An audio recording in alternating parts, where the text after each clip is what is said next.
BRS హయాంలో పేదలకు మెరుగైన వైద్యం చేరువైంది. మాతా శిశు సంక్షేమ కేంద్రాల ద్వారా గర్భిణీలు, బాలింతలకు కార్పొరేట్ స్థాయి వైద్యం అందుబాటులోకి ఉండేది. అయితే ఇప్పుడు ఆ పరిస్థితి తారుమారైంది. ఐటీ శాఖ మంత్రి శ్రీధర్ బాబు ఇలాకా అయిన పెద్దపల్లి జిల్లా మంతని మాతా శిశు సంక్షేమ కేంద్రంలోని వైద్యులు లేని పరిస్థితి నెలకొంది. నెల రోజులుగా గర్భిణీలు, బాలింతలు ఇబ్బందులు పడుతున్నా ప్రభుత్వానికి పట్టడం లేదంటున్న మాజీ ఎమ్మెల్యే పుట్టా మధుతో మా ప్రతినిధి Ramesh face to face. TRS పాలనలో ఒక వెలుగు వెలిగినటువంటి మాతా శిశు కేంద్రాలన్నీ కూడా ఇప్పుడు వెలువెలబోతున్నటువంటి పరిస్థితి. ప్రస్తుతం మనం పెద్దపల్లి జిల్లా మంతిని నియోజకవర్గం మంతిని పట్టణ కేంద్రంలో ఉన్నటువంటి మాతా శిశు సంక్షేమ కేంద్రం వద్ద ఉన్నాం. ఇక్కడ గత నెల 15 రోజుల నుండి కూడా డాక్టర్ అందుబాటులో లేక కూడా ఇక్కడ రావాల్సినటువంటి బాలింతలు కావచ్చు, గర్భిణీ స్త్రీలంతా కూడా ప్రైవేట్ ఆసుపత్రులను సంప్రదిస్తున్నటువంటి పరిస్థితి. ఎందుకు గతంలో బీఆర్ఎస్ హయాంలో పూర్తి స్థాయిలో గర్భిణీలను, బాలింతలందరినీ కూడా కడుపులో పెట్టుకొని చూసినటువంటి బీఆర్ఎస్ సర్కార్ నేడు కాంగ్రెస్ పాలనలో ఇవన్నీ కూడా గర్భిణీ స్త్రీలంతా కూడా ఇబ్బందులు పడుతున్నటువంటి పరిస్థితి. ఇప్పుడే కొద్దిసేపటి క్రితమే పెద్దపల్లి మాజీ జడ్పీ చైర్మన్ పుట్టా మధుకర్ గారు కూడా విజిట్ చేయడం జరిగింది. వారిని అడిగి మరిన్ని సమాచారం కూడా తెలుసుకుందాం. అన్న, చెప్పండి, ఎట్లా చూడవచ్చు? గత నెల 15 రోజుల నుండి కూడా ఒక గైనిక్ డాక్టర్ అందుబాటులో లేకపోవడం ఎట్లా చూడవచ్చు? ఇక్కడ ఉన్నటువంటి గర్భిణీ స్త్రీలు, బాలింతలు వీళ్ళ యొక్క పరిస్థితి ఏంది? ఎందుకు కారణం? బీఆర్ఎస్ హయాంలో ఇట్లా ఉండే, ఇప్పుడు ఎట్లా ఉంది?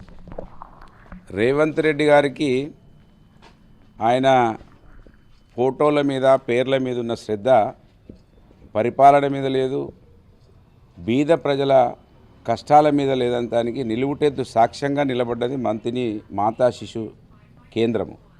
ఆయన 108కు మాత్రం పాపం ఫోటో తొందరనే చేంజ్ చేసుకున్నాడు. ఆ వెహికల్ మీద మాత్రం బొమ్మ వేసుకున్నాడు. కానీ ప్రజల హృదయాలలో బొమ్మలు వేసుకోవాలి.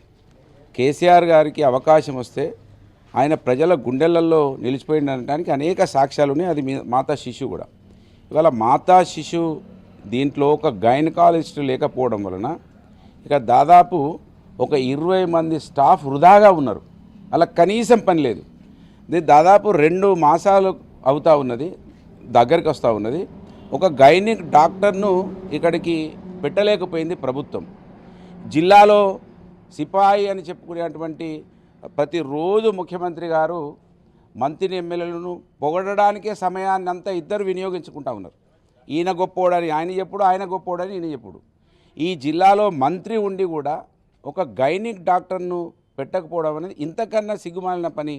మరి మార్పు అంటే పురోగతి కాదు, తిరోగమనానికి తీసుకెళ్తా ఉన్నారు కాంగ్రెస్ పార్టీ ప్రభుత్వం. ఇంకా గొప్పగా ఏం చెప్తున్నారంటే ఇందిరమ్మ పాలన. నిన్న ఢిల్లీలో మాట్లాడుతున్నాడు రేవంత్ రెడ్డి గారు, నాకు అవకాశం ఇవ్వండి, ఈ ఢిల్లీని నేను బాగా చేస్తా అంటున్నాడు. అంటే నిజంగా ఎవరైనా నవ్వుతారు. ఈ సమాజానికి అర్థమైతే కొన్ని విషయాలనే విషయాన్ని కూడా ఆయన గమనించలేకపోతా ఉన్నాడు. అంటే పదవి ఏ విధంగా కళ్ళకు నెత్తికెక్కిరి అనేది మంత్రిని ఎమ్మెల్యేని చూస్తే, రేవంత్ రెడ్డిని చూస్తే స్పష్టంగా కనబడతా ఉంది. కోట్ల రూపాయలను పెట్టి కట్టించి అన్ని వసతులు తీసుకొచ్చి పెట్టినాం. ఎందుకంటే ఆ రోజు కేసీఆర్ గారు కావచ్చు, ఉద్యమాల్లో ఆయన రాష్ట్రాన్ని అంతా తిరిగినప్పుడు ఆయన చూసిండు ప్రజల పరిస్థితులు ఏమున్నాయి, ప్రజల గాథలు ఏమున్నాయని చూసిండు. నేను ఈ మట్టిలో పుట్టిన బిడ్డగా మొట్టమొదటి బీసీ శాసనసభ్యుడిగా ఎన్నికైన తర్వాత మా ప్రజల కష్టాలు పోవాలంటే, ప్రజలు అప్పుల బారిన పడకుండా ఉండాలంటే విద్యలో మంచి అవకాశాలు కల్పించాలి, వైద్యంలో మంచి అవకాశాలు కల్పించాలని ఇక్కడ ఉన్నటువంటి 2 మంతని, మాదేపూర్లో ఉన్నటువంటి ప్రభుత్వ ప్రధాన ఆసుపత్రుల్లో బాగు చేసినాం. ఆ రోజు నుంచి డాక్టర్లు ఉంచినాం, అనేక టెస్టులకు అవకాశాలు కల్పించినాం. ఇక్కడ నేను ఆ రోజు ఎమ్మెల్యేగా ఉన్నప్పుడు ఇదే అక్కడ హాస్పిటల్లో డెలివరీలు అయిన సమయంలో ఎర్ర టెండర్లలో మా అక్క చెల్లెళ్ళు మగ్గిపోతూ ఉంటే, నా బిడ్డనో నా అక్కనో ఉంటే ఈ విధంగానే చూస్తూ అనుకున్నాని నేను ఏసీలు కూడా అక్కడ పెట్టించిన. ఇక్కడికి వచ్చేసరికి నేను ఎమ్మెల్యే లేకుంటే కూలర్లు పెట్టించినా కాపాడుకున్నాం ఇక్కడ ప్రజలను. అంటే ఈ ప్రజల గురించి, ఈ ప్రజల కష్టాలు తెలిసిన వాళ్ళైతే ఏ విధంగా ఉంటారు అనేది అక్కడ కేసీఆర్ గారిని చూడవచ్చు, ఇక్కడ మంత్రిలో మట్టి బిడ్డగా పుట్ట మధుని చూడొచ్చు. అంటే ఎట్లా చూడవచ్చు? ఎవరైనా కూడా సామాన్య ప్రజలు, మధ్యతర ప్రజలు ఎవరు కూడా విద్యా, వైద్యం ఇవి రెండే చూస్తారు. మంత్రిలో ఇవి 2 కూడా నీరుగారున్నటువంటి పరిస్థితి. గతంలో కూడా మొన్నటి కూడా గురుకులంలో 48 మంది కూడా అస్వస్థకు గురయ్యారు. ఇటు వైద్య సేవలు అందుతలేవు. ఎట్లా చూడవచ్చు మంత్రిలో అసలు పరిస్థితులు ఎలా ఉన్నాయి? అంటే ప్రజల గురించి అవగాహన ఉన్నవాళ్ళు, నాయకులు అయితే ఏ విధంగా ఉంటుంది, ప్రజలతో సంబంధం లేని వాళ్ళు ఓట్లు వస్తేనే నోట్ల సంచులతో వచ్చిన వాళ్ళు ఉంటే ఏ విధంగా ఉంటుంది అనేది ఇక్కడ మనకు స్పష్టంగా కనబడుతున్నది. మంత్రిని ప్రజలకు నేను పదే చెప్పిన, మంత్రిని ఎమ్మెల్యే గారికి కుటుంబం ఇక్కడ లేదు. వాళ్ళ ఓట్లే 3 ఓట్లు ఉన్నాయి. వాళ్ళ కుటుంబానికి సంబంధించిన 3 ఓట్లు ఉన్నాయి. ఆయన ఇక్కడ ఆయన కుటుంబ సభ్యులు ఎవరన్నా ఉండి ఉంటే, ఆయన అక్కలో చెల్లెళ్ళు ఆయనకు చుట్టూ బంధువర్గం ఉండి ఉంటే ఆయనకి ఇక్కడ కష్టాలు ఏంటివో తెలిసేటి. ఆయన బంధువర్గం ఇక్కడ లేదు. ఉంటే కొంతమంది మంత్రి పట్టణంలో ఒక 4-10 కుటుంబాలు ఉంటాయి. ఆ తర్వాత ఆయన కుటుంబం ఎవరు ఇక్కడ లేరు. ఆయన కుటుంబం అంతా అమెరికాలో స్థిరపడ్డారు. అక్కడి నుంచి డబ్బులు సంచులు ఇక్కడ నుంచి అక్కడికి పోతే అక్కడి నుంచి ఇక్కడికి వస్తాయి. కనుక ఇక్కడ స్థానికంగా ఉండే నాయకులు ఉంటే ఏ విధంగా ఉంటుంది అనే దానికి సాక్ష్యంగా నిలబడ్డది. కష్టపడి ఎమ్మెల్యేగా ఉన్నప్పుడు ఇక్కడికి తీసుకొచ్చినాం, ఈ భవనాన్ని కట్టించినాం, దీంట్లో అన్ని వసతులు కల్పించినాం. కనుక ఇవాళ మార్పు అని చెప్పుకునే వాళ్ళు అవమానపడాలి, సిగ్గుపడాలి.